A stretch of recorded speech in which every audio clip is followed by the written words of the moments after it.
जिंदगी में बंदगी तू कर लगे, जिंदगी में बंदगी शर्मिंदा है, जिंदगी में बंदगी शर्मिंदा है। दुनिया में हो दुनिया का तलबगार न हो, बाजार से गुजर हूँ खरीदार न हूँ। अस्सलामु अलैकुम व रहमतुल्लाहि व बरकातुहू। अल्हम्दुलिल्लाहि व कफ़ा व सलामुन अला इबादिहिल्लज़ीना इस्तफ़ा। अम्मा बअदु फ़अऊज़ु बिल्लाहि मिनश शैतानिर रजीम। बिस्मिल्लाहिर रहमानिर रहीम।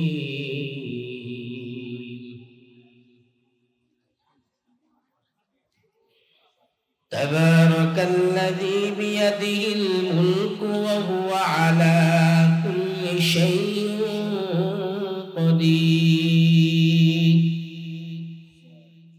अल्लज़ी ख़लक़ल मौत वल हयात लियब्लुवकुम अय्युकुम अहसनु अमला व हुवल अज़ीज़ुल गफ़ूर।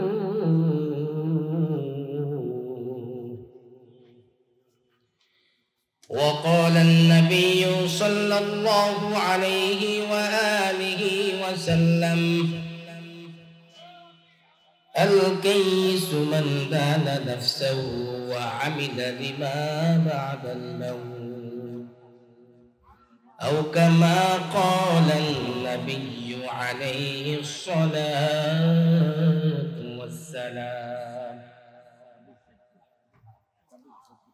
صدق الله مولانا العظيم وصدق رسوله النبي الأمي الكريم،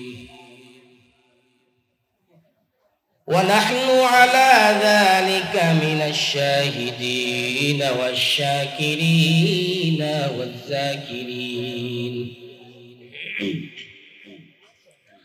والحمد لله رب العالمين.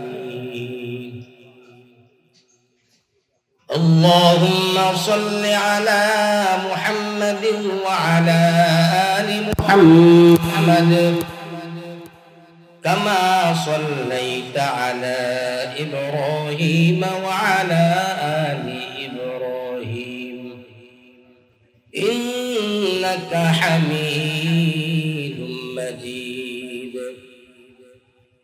اللهم بارك على محمد وعلى آل محمد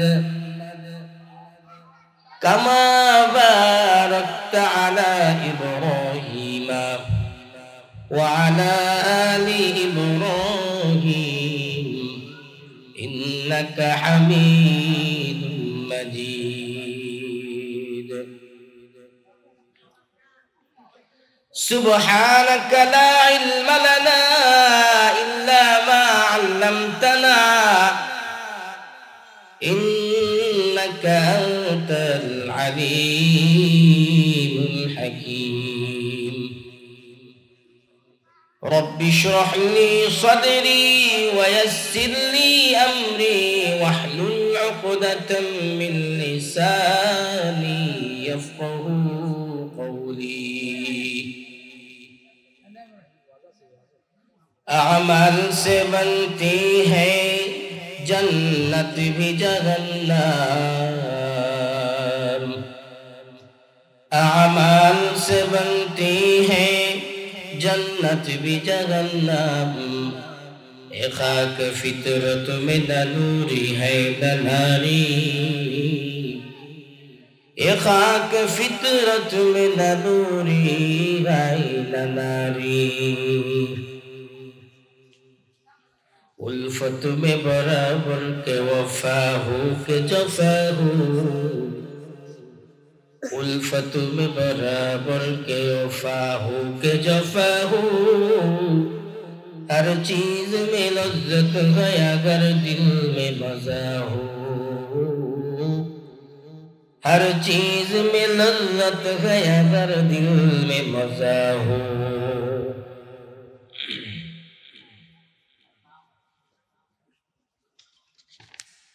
শান্তিপুর সাবেক মর্দাশালী মদিনাতুল উলুম হাফিজিয়া মাদ্রাসা ও এতিমখানা উন্নতি কল্পে 14তম বার্ষিক ওয়াজ দুয়ার মাহফিলের সম্মানিত সভাপতি, প্রধান অতিথি, বিশেষ অতিথিবৃন্দ, সামনে উপবিষ্ট ওয়াজিবুল ইহতিরাম হযরত উলামায়ে কেরাম,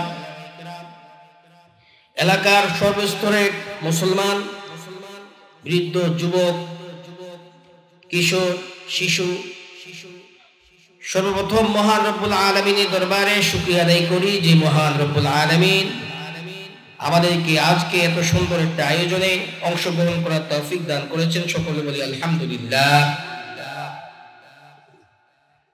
আল্লাহ তাআলা আমাদেরকে কোরআনের বাগানে বসার তৌফিক দান করেছেন, এই জন্য আমরা খুশি না বেজার? জোরে বলেন, কেন খুশি? কারণ এই বাগানে বসলেই লাভ আর লাভ, সওয়াব আর সওয়াব। এই যে কোরআনের বাগানে আমরা বসলাম, এই বাগানে বসলে লাভ না লস? এই যে একটা বাগান দেখতে ছোটখাটো, মানুষ সংখ্যা কম, কিন্তু আল্লাহ তাআলার কাছে এই বাগানের দাম অনেক বেশি। বলেন সুবহানাল্লাহ। কারণ দুনিয়ার যে কোনো জায়গায় যেখানেই কোরআনের আলোচনা হয়, যেখানেই আল্লাহ তাআলার গুণগান হয়, ওই মজলিসগুলা আল্লাহর কাছে অত্যন্ত দামি। চতুর্দিক থেকে ফেরেশতারা বেষ্টন করে থাকে, আল্লাহ তাআলার রহমত ওই সমস্ত মজলিসে নাযিল হয়। বলেন সুবহানাল্লাহ।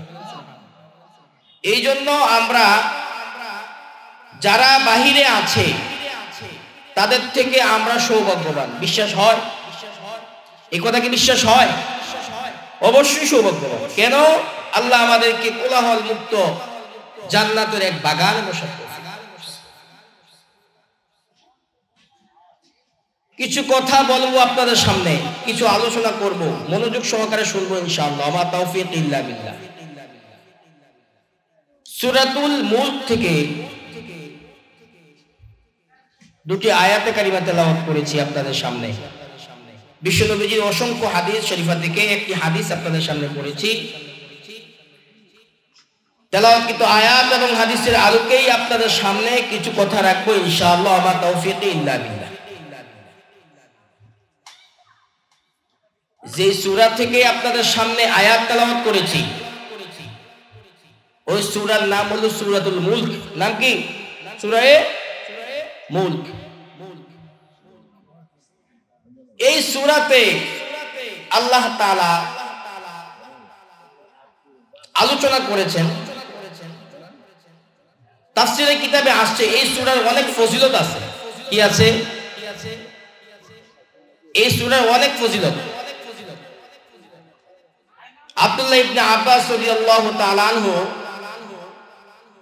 এই সূরার ফজিলত বর্ণনা করতে গিয়ে বলেন যে এই সূরার অনেক ফজিলত আছে। এর মধ্যে থেকে অন্যতম একটা ফজিলত হলো এই সূরা তার পাঠককে, তার তেলাওয়াতকারীকে কবরের আযাব থেকে মুক্ত রাখে। বলেন সুবহানাল্লাহ। কিভাবে? হাসরের ময়দানে যারা এই সূরা পাঠ করবে, এই সূরা তেলাওয়াত করবে, এই সূরা তেলাওয়াত শুনবে। কোন সূরা বলেন তো? সূরা মুলক। শুনছেন নি আপনারা নাকি না বসে আছেন সবাই? সূরা মুলক। এই সূরা মুলক যদি কেউ কি করে তেলাওয়াত করে, এশার নামাজে পড়ে তেলাওয়াত শুনে, তেলাওয়াত করে, তাহলে ফজিলত কি? কিয়ামতের ময়দানে এই সূরা আল্লাহ তাআলার সাথে তার পাঠকের জন্য, তার তেলাওয়াতকারীর জন্য ঝগড়া করবে। কি করবে? বলবে আমার পাঠককে আজকে মাফ করে জান্নাত দিতে হবে। যদি না দাও তাহলে আমি যে তোমার কালামের অংশ, তোমার কালাম থেকে আমাকে বাদ দিয়ে দিতে হবে। আল্লাহ তাআলা কি সূরা মুলককে কালাম থেকে বাদ দিয়ে দিবেন নাকি তার কথা মেনে নিয়ে তার পাঠককে, তার তেলাওয়াতকারীকে কি করবেন? জান্নাত দিয়ে দিবেন। এজন্য দেখবেন সূরা মুলক এশারের পরে তেলাওয়াত হয়। আপনারা হয়তো দেখেন নাই বা জানেন না, কিন্তু হয়, তেলাওয়াত করে। তো ওই সূরা মুলক থেকেই দুটি আয়াত তেলাওয়াত করেছি, একটি হাদিস আপনাদের সামনে পাঠ করেছি, যেখানে আল্লাহ তাআলা কি বলেন শুনেন, আমরা আলোচনায় যাই। আল্লাহ তাআলা বলেন, বিসমিল্লাহির রহমানির রহিম, তাবারাকাল্লাযী বিয়াদিহিল মুলকু ওয়া হুয়া আলা কুল্লি শাইইন কাদির। মহামান্বিত ওই সত্তা, তাবারাকাল্লাযী বিয়াদিহিল মুলকু, মহামান্বিত সেই সত্তা যার হাতে সর্বক্ষমতা, বিয়াদিহিল মুলকু ওয়া হুয়া আলা কুল্লি শাইইন কাদির, এবং যিনি সর্বক্ষমতার মালিক, সব ক্ষমতার মালিক কে? জোরে বলেন, সর্বক্ষমতার মালিক আল্লাহ। কাকে কখন ক্ষমতা থেকে নামাই দিবেন জানে কে? কে জানে? তাবারাকাল্লাযী বিয়াদিহিল মুলকু ওয়া হুয়া আলা কুল্লি শাইইন কাদির। আল্লাহ তাআলা বলেন, মহামান্বিত ওই সত্তা যার হাতে সর্বক্ষমতা, যিনি সর্বক্ষমতার মালিক। আল্লাহ তাআলা নিজের পরিচয় দেওয়ার পর আল্লাহ তাআলা বলেন, আল্লাযী খালাকাল মাউতা ওয়াল হায়াতা। এরে দুনিয়ার মানুষ ভালো করে শুনে নেও, আল্লাহ তাআলা বলতে চায় আল্লাযী খালাকাল মাউতা। আল্লাহ তাআলা বলেন তিনি যিনি খালাকাল মাউতা, মৃত্যুকে সৃষ্টি করেছেন, ওয়াল হায়াতা, এবং জীবন বানাইয়েছেন, জীবন দান করেছে। আল্লাহ তাআলা মানুষের হায়াত এবং মউত দান করেছেন কেন? লিয়াবলুয়াকুম আইয়ুকুম আহসানু আমালা। আল্লাহ তাআলা বলতে চায় দুনিয়ার মানুষদেরকে আমি আল্লাহ তাআলা পরীক্ষা করব কার আমল কত সুন্দর, কার আমল কত সুন্দর, এটা পরীক্ষা করার জন্য আমি আল্লাহ তাআলা মানুষকে দুনিয়াতে কি করেছি? পাঠিয়েছি। মানুষের হায়াত মউত দিয়েছি একমাত্র কেন? কার আমল সুন্দর এটা দেখার জন্য। পয়গম্বর হাদিসে বলেন, আল কাইয়িসু মান দানা নাফসাহু ওয়া আমিলা লিমা বা'দাল মাউত। ও দুনিয়ার উম্মতেরা ভালো করে শুনে নেও, বুদ্ধিমান লোক কারা জানোনি? বুদ্ধিমান কারা? কয় মান দানা নাফসাহু, যে নিজেকে নিজে জানে, নিজেকে নিজে চিনে। ওয়া আমিলা লিমা বা'দাল মাউত, মরার পরের জিন্দেগি, মৃত্যুর পরের যে জিন্দেগি আছে ওই জীবনের জন্য নেক আমল করে। কিন্তু দুনিয়ার মানুষ চালাক কাকে মনে করে? দুনিয়ার মানুষ বুদ্ধিমান কাকে মনে করে জানেননি? বাড়ি ঘর যার আছে, টাকা পয়সা যার আছে, ব্যবসা বাণিজ্য যার আছে, দুনিয়ায় যে প্রতিষ্ঠিত হতে পেরেছে, দুনিয়ার মানুষ তাকেই বুদ্ধিমান মনে করে। কিন্তু নবীজি বলেন না না, আল কাইয়িসু মান দানা নাফসাহু ওয়া আমিলা লিমা বা'দাল মাউত। নবীজি বলেন চালাককে জানোনি? যারা নিজেকে নিজে চিনতে পারছে সে হলো চালাক, বুদ্ধিমান। ও টাকা পয়সাওয়ালা শুনো, নিজেকে চালাক মনে করো, অথচ পয়গম্বর চালাক কাকে বলছে ভালো করে বুঝে নেও। পয়গম্বর বলেন বুদ্ধিমান আর চালাক হলো ওই ব্যক্তি যে নিজেকে চিনতে পারছে। কেন আল্লাহ তোমাকে দুনিয়াতে পাঠাইছে? কি কারণে আল্লাহ দুনিয়াতে পাঠাইলো? ওই বিষয়টাই তোমাকে জানতে হবে। তুমি কে, কি ছিলে, কোথা থেকে এসেছো, কোথায় যাবে, কি নিয়ে যাবে, এগুলা যদি জানতে না পারো, যত টাকা পয়সার মালিক হও, এরপরেও তুমি কিন্তু বুদ্ধিমান হতে পারো না। নবীজির কথা অনুযায়ী বুদ্ধিমান কারা বলেন তো? যারা নিজের পরিচয় নিজে জানতে পেরেছে তারা হলো বুদ্ধিমান, এক নাম্বার। দুই নাম্বার, ওয়ামিলা লিমা বাদাল মাউত,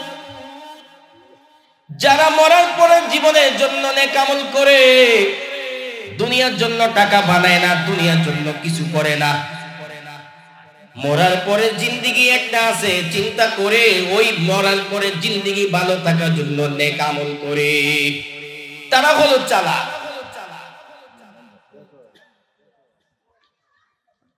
আল্লাহ বলেন, মান আমিলা সালিহাম মিন যাকারিন আও উনসা, নেক আমল করা লাগবে মরার পরের জন্য।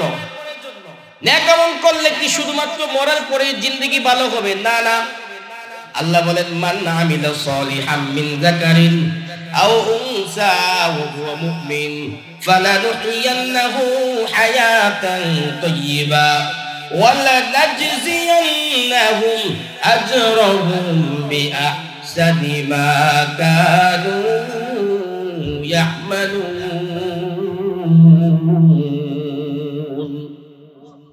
মান আমিলা সালিহাম মিন যাকারিন আও উনসা ওয়া হুয়া মুমিন ফালানুহইয়ান্নাহু হায়াতান তাইয়্যিবা ওয়া লানাজজিয়ান্নাহুম আজরাহুম বিআহসানি মা কানু ইয়া'মালুন। আল্লাহ তাআলা বলেন, দুনিয়ার মানুষ ভালো করে শুনে নেও, মান আমিলা সালিহাম, যে ব্যক্তি নেক আমল করে, মিন যাকারিন আও উনসা, চাই পুরুষ হোক মহিলা হোক, যে কোনো বংশের হোক, যে কোনো গোত্রের হোক, কালো হোক ফর্সা হোক, আমি আল্লাহর কাছে রঙের কোনো দাম নাই, বংশের কোনো দাম নাই। আমি আল্লাহ তাআলা বলতে চাই, পুরুষ হোক মহিলা হোক, যদি নেক আমল করে ও হুয়া মুমিন, আর যদি তার ঈমান থাকে, ফালানুহইয়ান্নাহু হায়াতান তাইয়্যিবা, আমি আল্লাহ তাআলা দুনিয়ার জীবনকে তাকে উত্তম জীবন দান করে দিব। ওয়ালা নাজজিয়ান্নাহুম আজরাহুম বিআহসানি মা কানু ইয়া'মালুন। এরপরে মরার পরে জিন্দেগিতে এই লোকটা যেই নেক আমল করেছে, ওই নেক আমল অনুযায়ী তাকে আমি আল্লাহ তাআলা প্রতিদান দিব। আল্লাহ বলেন, ও বান্দা, তোমাদের কাজ হলো দুইটা। এক নাম্বার হলো নেক আমল করো, ঈমান আনো, ঈমান থাকা অবস্থায় নেক আমল করো। দুইটা কাজ তোমাদের, আমি আল্লাহ তাআলা দুইটা জিম্মাদারি দিলাম। তোমরা যদি ঈমান আনার পরে নেক আমল করতে পারো, আমি আল্লাহ দুইটা দায়িত্ব নিলাম। আমি আল্লাহ তোমার দুনিয়ার জীবনটাকে সুন্দর করে সাজায় দিব, মরার পরেও জিন্দেগিও তোমাকে আমি আল্লাহ সুন্দর করে সাজিয়ে দিব। দুনিয়ার জীবন সাজায় দিবেন কিভাবে? উত্তম জীবন বলতে কি বুঝেন?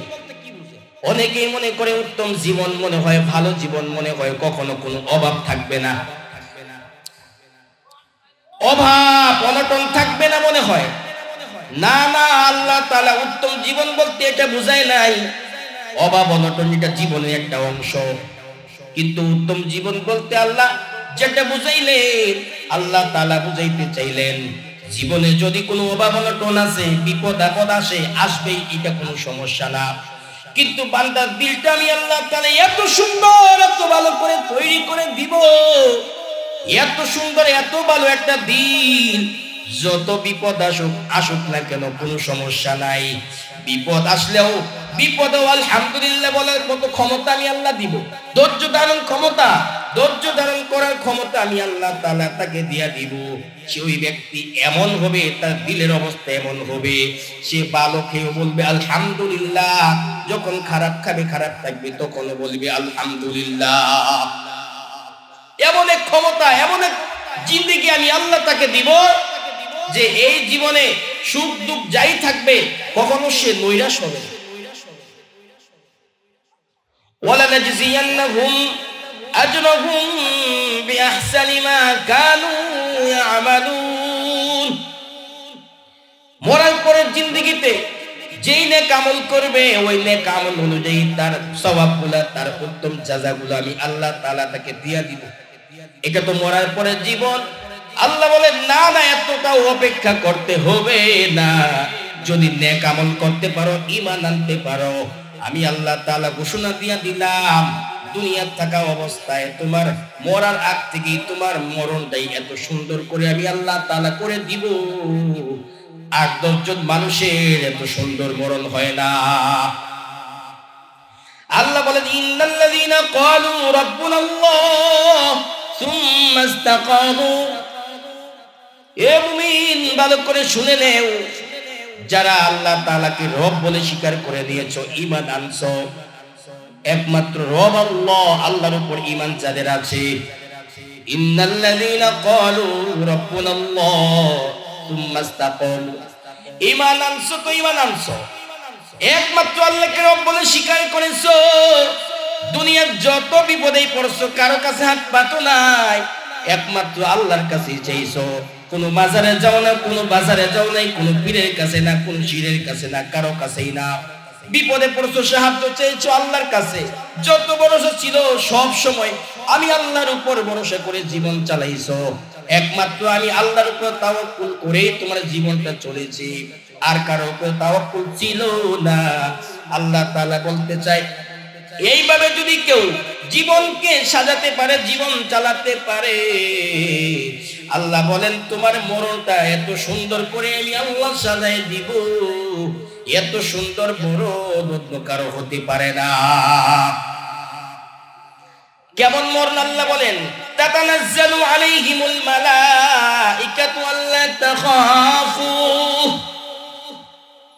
ফেরেশতারা আল্লাহ তাআলা জিবরিল আমিন সহ আজরাইল সহ অনেক ফেরেশতারাই চলে আসবে, এত সুন্দর করে তাকে নেওয়ার জন্য আসবে, যেমন সুন্দর করে নতুন জামাইকে বরণ করা হয়। ফেরেশতারা এসে ডাক দিবে, বলবে তাতানাজ্জালু আলাইহিমুল মালাইকা, ফেরেশতারা তাকে অভ্যর্থনা দিতে থাকবে, আল্লাহ তাখাফু, কোনো ভয় নাই, কোনো পেরেশানি নাই, ওয়ালা তাহজানু, কোনো পেরেশানি নাই, ওয়া আবশিরু বিল জান্নাতিল্লাতী কুনতুম তুআদুন, আর আপনি সুসংবাদ গ্রহণ করেন যে জান্নাতের ওয়াদা আপনাকে দেওয়া হয়েছিল।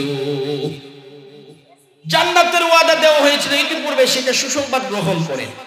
অতএব যারা ঈমান এনেছো, আল্লাহর উপর তাওয়াক্কুল করে নিজেদের জীবন পরিচালিত করেছো, আল্লাহ তাআলা মরার পরেরটা পরে দুনিয়া থেকেই তার শান্তির জিন্দেগি, আরামের জীবন শুরু, জীবনটাই আল্লাহ তাআলা সুন্দর করে সাজাই দিবেন।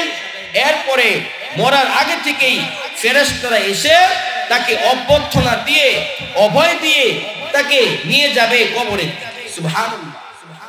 মরার পরের জিন্দেগি, দুনিয়ার জীবন, মৃত্যু পূর্ব জীবন, সব জীবন যদি সুন্দর করে সাজাইতে চায় তাহলে আমলের দরকার আছে না নাই?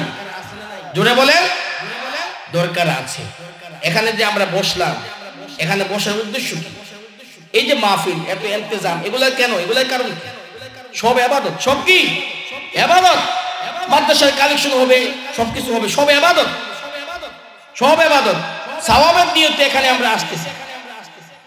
কোন দুনিয়াবি স্বার্থে এখানে কেউ বসে নাই, বসছে নিজেদের ব্যবসা বাণিজ্য সব ফালাই দিয়ে এখানে বসে আছে। কেন?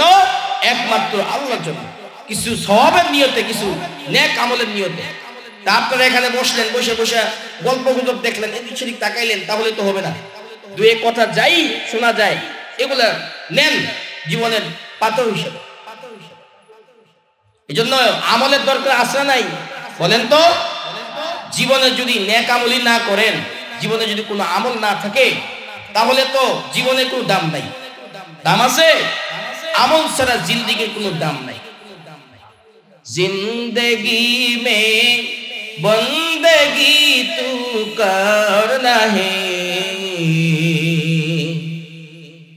जिंदगी में बंदगी तू करना है,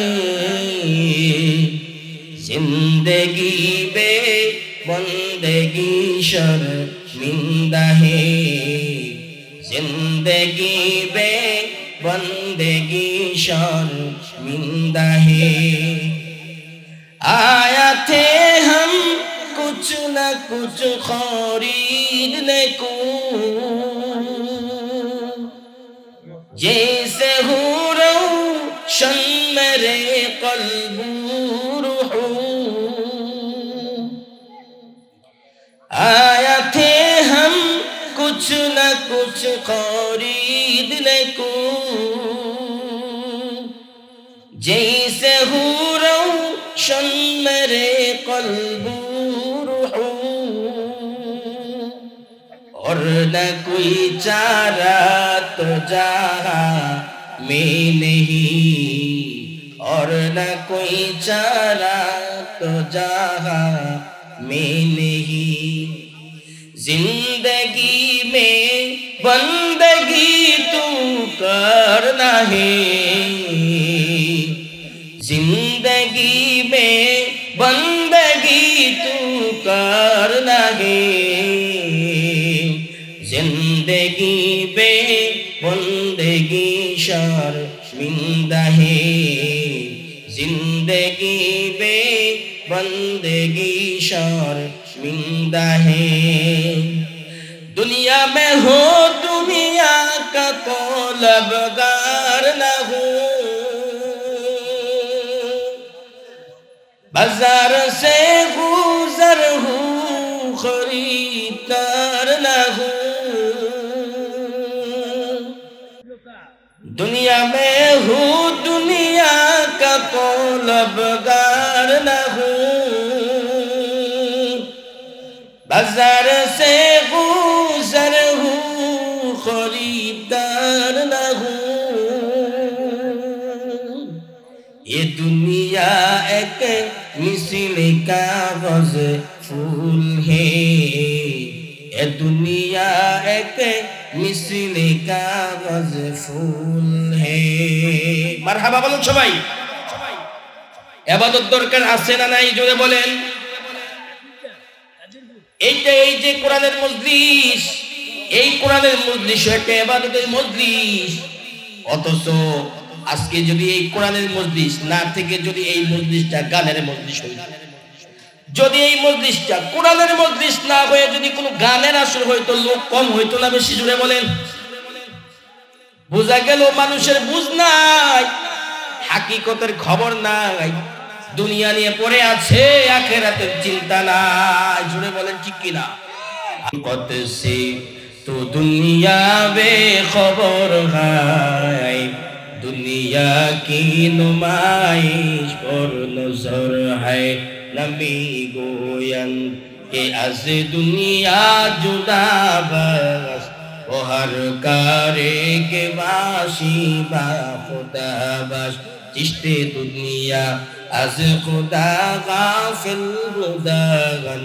निकबाशुन कुराहू फरजिंदुजन এরে আল্লাহর গোলামে নবীর উম্মত সামান্য কিছু আলোচনা কোরআনের মজলিসে বসে বসে শুনবো আমলের নিয়তে কিসের নিয়তে বলেন কারণ দুনিয়ার জিন্দেগি কোনোভাবেই যদি চলে যায় মরার পরে জিন্দেগি কিন্তু আমল ছাড়া কোনো গতি নাই আমল ছাড়া মরার পরে কোনো গতি নাই আমল যদি না থাকে কবর থেকেই কবরের মধ্যে আযাব শুরু হয়ে যাবে আর পরে কবরের মধ্যে গিয়া যদি আফসোস করে যতই আফসোস করো কোনো কাজে আসবে না আসবে কোনো কাজে এইজন্য নেক আমলের দরকার আছে না নাই আছে এইজন্য আমরা ইনশাআল্লাহ বেশি বেশি নেক আমল করব ঈমান আগে ঠিক করব এরপরে নেক আমল করব একমাত্র আল্লাহকে সন্তুষ্টি করার জন্য আল্লাহ তাআলা আমাদেরকে আমল করার তৌফিক দান করেন বলেন আমিন